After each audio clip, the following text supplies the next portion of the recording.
We are in Nimes, the UTS, with Alexander Bublik. First of all, welcome. I mean, we enjoyed pretty much your match today. Thank you. Would you like to play in this kind of atmosphere all the time of the year, or one or two times is enough? Oh, of course, the atmosphere is amazing, and I think every athlete desires to play in this every week. And I had the privilege to play a lot of matches in my career under a spectacular crowd, so I was really happy today. People indeed, loves you, and I realized that in two times. Last year in Turin, when almost everyone was hoping you to enter the ATP finals, and also when you enter in top 10, because every time a new player enters in top 10 for first time, there's always someone criticizing, like, no, the top 10 years ago was much better. When you enter top 10, everyone was just happy. Do you feel that kind of love? Yes, especially as you said, giving to the Italian, they are giving interview to Italian, and I have a special connection to Italy.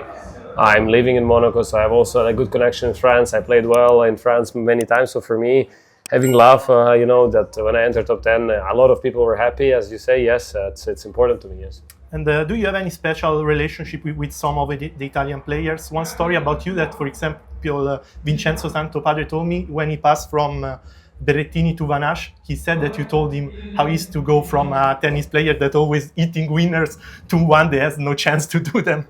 That's exactly what I have, Santopadre. I think I have a great relationship with all the Italians. To be honest, I kind of when Yanni came to the tour, I played him in quarterfinal of Miami when I said here, 15-year-old. I had a good relationship with everyone. With Lorenzo Musetti, who played doubles, I adore him. I think he's a great guy, great father. I mean, with Flavio Coboli as well. He's like a little brother to me. I always try to help him, and I think he's a great player, and he's going to achieve great things with a single specialist that you have, Vavasori. And we also have... We read what you said about Vavasori. Yes, but I love him. I told him that you're a single specialist now, and I think I have a great relationship with him. I hope I don't forget anyone. I think I have a good enough relationship with Italians. And about Musetti, you begin the season with the final against him in Hong Kong, which is pretty weird because, basically you achieved the top 10 goal at the first tournament of the week. I'm wondering, how was that day for you? Was a normal day, or entering that match and then playing it, you felt it a bit different? I think the key was to feel it the normal way. I have played a lot of finals in my career, and I knew it's an important one. But I knew if I would feel that it's too important, I would probably not be as brave as I was in the important points. And I think that was the key that I kind of forget. Of course, I didn't, but I kind of forget in the back of my mind that was a match for the top 10. So that's why I was hitting freely at some important moments. And talking about now, the same thing. You think you will be able to play relaxed in this month when, for the first time after a few times, you'll have the deadlines of point on the clay courts? Or because, I'm sure you, in your mind, maybe you think you'll do it, but then probably being in the situation might be different, or? I have defended points many times, and I think it's not about defending, it's about making points. So it's not really matter if you defend a specific week or not. Of course, it's nice to defend something, but it's more important to gain.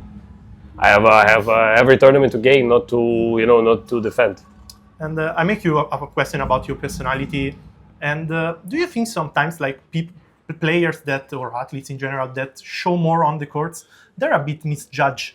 Because it's easier to say something about someone that maybe shows emotion on the court, but there are also a lot of players that people think they are calm and they are maybe just better to not show in the moment and just get rage in the locker room. I don't know. I honestly don't know. I think the world nowadays is fake. Everyone is pretending to be someone they're not, and I think that's like the kind of idea of another nowadays world, to pretend to be someone that you're not. And I'm not looking at this moment. If I make mistake, I make mistake. As I said in my documentary, there's nothing wrong in doing bad. There's nothing wrong in doing like a bad thing, breaking a racket or swearing. Yes, sometimes you're over the line, you pay the fine. It's like a parking ticket. Sometimes you park wrong, right? Yeah. I live in Rome so many times. Yeah, it's not the end of your life. So that's what I see. Of course, there is things that you cannot do. There is common sense. There's intelligence. There is many things. There is behavior. Like you were taught, to respect the elders. This is something. It's like a concrete principle that you cannot cross. But I'm saying, there's nothing wrong in shouting. There's nothing wrong in showing that you're also human, But I also don't mind if the people are not showing it. It's just, just don't, in my opinion, people are judging based on the picture because they have no more information, because they only see us there for, let's say they saw me today for 35 minutes. If I would break 5 rackets, they would say Bublik is crazy. If Bublik today behaved well, they're like, oh, Bublik has changed, So I think it's not really relevant, but that's how the world is. As I said, the world is like this. The world is mostly fake, and people are pretending. And in this world, when someone is not pretending, it becomes like a big resonance. It's like, oh, he's not. And being as you are, also, how much was important to arrive where you are? Because we were talking yesterday with Rublev, and he said, indeed, the way I was with my anger was kind of toxic in some way, but it's also helped me as a junior player to achieve some results. So do you feel that being who you are helped you to arrive here? I guess there's no question. You have to be who you are. You cannot pretend. Like, what's the point of pretending? And as I said, there is nothing wrong. There are some people pretending sometimes. As I said, most of the people. As I said, in my opinion, the world is fake. Nowadays, everyone is pretending. Most of the people are pretending. So there's nothing wrong in. If we talk about Andre, yes, if he doesn't like it, that's another thing. If he wants to work with it and say I don't want to hit myself, or I don't want to do this, or I don't want to do that, that's on him. That's good that he wants to change. Maybe I also don't want to break 3 rackets in a row, but sometimes I cannot hold it. And what's better? To hold it, that some commentators will say that you're a nice guy, or to actually release it there and be a good friend and a nice husband? I think the second. Yeah, I agree. A question about, Kurt, in Italy you are pretty famous. You're famous for a lot of things, but one of your sentences about Sinner not being human, it's very famous. I'm wondering if you can try to explain how it is to play Sinner when he's in the zone. Like if the match is going faster, like you don't even understand what's happening. How does it feel to play against him? I don't think I played Yannick when he was not in the zone, to be honest. Actually, I guess I only played him once in Halle when he retired because he was a little bit injured. That was the only probably match when he was not 100% on. I think that's why Yannick who he is, because he's always giving 100%, and that's great. I think someone like Yannick is great for the sport. I really adore his way, and I really like that they have this ice and fire with Carlos. So I think it's really healthy for the sport and really healthy for the environment in general. For the people, for the fans to see the differences. And about Carlos, I was there in Turin when you had that practice that you were playing pretty good against him. Do you feel, even on a hypothetical first match against him, this could happen, or practice is practice and match we have to see? You never know. It's the end of the season. And Что? Да. Давай. Я сейчас дам интервью. Да. Yeah, so I think indoor hard court is let's say, I wouldn't say that it's not his specialty, but I'm better on indoor hard. So the more the environment suits me, the more chances I hypothetically have against the top player. So like I said, when I beat Yannick, I beat him in a closed roof indoor grass.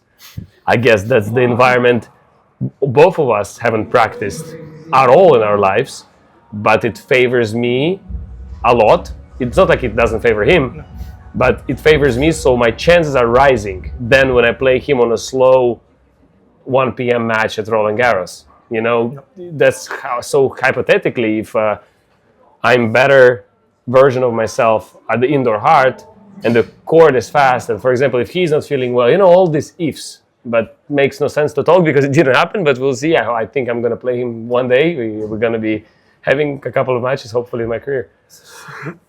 Some last few questions. You played Fonseca in Phoenix. I'm wondering if the first time you played him, you had the sensation, for example, you had with Yannick of not human, or it's something different? Yannick and Carlos are something different. At the moment, indeed, they're something different. Thinking about what it can be in the future. To be honest, we have to see at the results. At the moment, Joao has a great, huge potential. So we always say within my team that if one day it will click, Joao can just come and win 2 Masters in a row. I believe, for example. But for now, it didn't click, so we gotta wait. So of course, defining a player by a challenger final is tough, And then he has 2 ATP titles now, and so he's only starting his way up to the top. But I think, in my opinion, that Joao just can explode suddenly, like semis of Roland Garros or final of Roland Garros out of nowhere. And then maybe not this year, but one day, in my opinion, we will see that Joao just goes up and wins something big, like let's say winning a master without dropping a set. I believe in that, for example. And I ask you about also the click of your generation, because it's something incredible that when you spoke about players, like for example, if I have to think about Zverev, he's probably the best tennis player ever to having not win a slam, because he won basically everything else, but also Andre won 17 titles, 2 Master 1000, 1 Olympic gold. You won a lot of titles also before reaching the top 10, and people is not talking about. So why do you think there is this gap on the judge of what people sees? Like if tennis it's 2 or 3 players, which is indeed not. Which is indeed not, but the greats are 2 players. And it used to be 3 players, now it's 2 players, but that's why I guess they talk. Why they don't talk? They talk about Sasha, they talk about me, they talk about Andre, they talk about many players. Now they talk about Daniil because he's back. And I think with Sasha, I like him a lot, and I wish him that he's going to win the slam. I think if to pick one who deserves the most, that would be Sasha. And what about your tennis? Because we talk about, as you said before, if we see you perform well, we say, oh, he's improved. But also about tactical or tennis to play, there is something you're working on right now.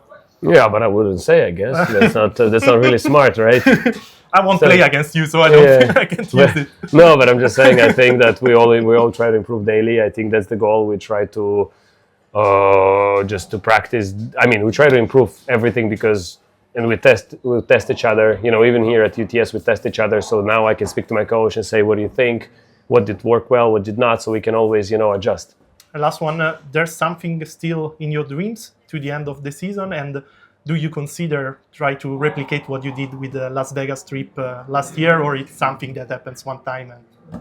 I think a dream is a very Socratic thing and it has to belong to one person, so I wouldn't share that. But I think the goals are achieve something that I have not achieved yet. Let's say a Masters final. I don't know, try to be longer in top 10, try to get back to the top 10, all the things I haven't done. That's, I guess, the goal. I think that's a very clear goal and it's achievable. I don't know, first Masters semi-final on clay, something like this. That's how I approach things, I approach things with the visible goals that I can achieve. Sorry, I just had one, don't hate me, but we saw the beginning of the year, indeed, Carlos won Doha and the Australian Open, Yannick won Indian Wells and Miami. But if I have to think to Indian Wells and Miami, okay, Carlos lost with Medvedev and Korda, playing amazing indeed. Yannick won all the matches, but with Fonseca, he fight with Fonseca, he fight with Medvedev. Mikkelsen also got a break ahead. I don't say players are getting closer, but do you feel now that someone is understanding more how to face them? If they hit the right day, they can compete much more compared maybe to 2 years ago. I don't think so. I think for Yannick and Carlos, in my opinion, maybe they're going to correct me in the locker room if they're going to see it. But I think for them, the goal is the slam. They are untouchable on the slams. So that's it. The only person to beat Yannick on the slam was Carlos and Djokovic. So I guess they are not. You give the answer. So no one is getting closer, in my opinion. So because for me, the slams are, if I put myself in the position of one or the other, why would I care about anything else? I need to achieve something big. I need to try to surpass Rafa, try to get close to Roger, try to get close to Novak, So in order to do that, I gotta be focused there. So if we see that Yannick or Carlos will go 5 sets against no one ranked 85 in the world, week in, week out at the slams, then we're gonna say maybe that someone is getting closer. But for now, I don't think. Thank you very much. Thank you.